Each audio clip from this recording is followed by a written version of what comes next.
Have you noticed lately how much ugly language that there is around?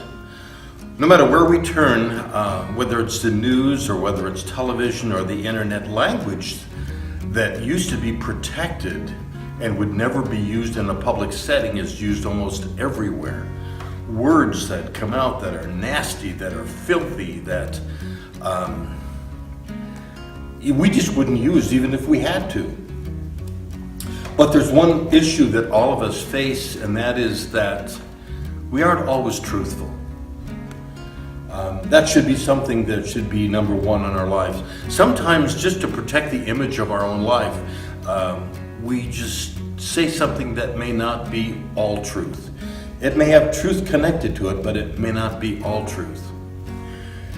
Or we find a reason to defend the character of our life and we just tell somebody something that is flat out untruth. And they'll never find out the untruth of it, but God knows the untruth of it. Some years ago, I met a man who was one of the head professors in the counseling department of Westminster Seminary in Philadelphia.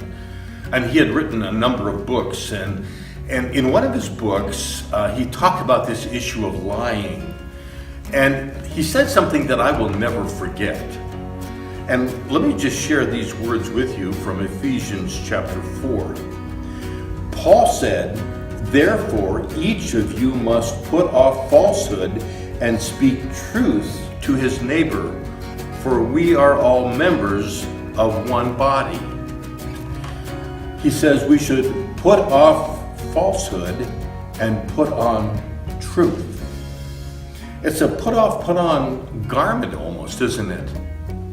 But what got my attention in that discussion was the fact that he said, and I'll never forget this, man does not stop lying when he quits lying, but when he replaces it with truth. Man does not stop lying when he quits lying, but when he replaces it with the truth. If only that would be part of the language of our life. That no matter how much it hurts, no matter how hard it is to answer a hard question, that we speak the truth. But as Jesus said, speaking the truth in love.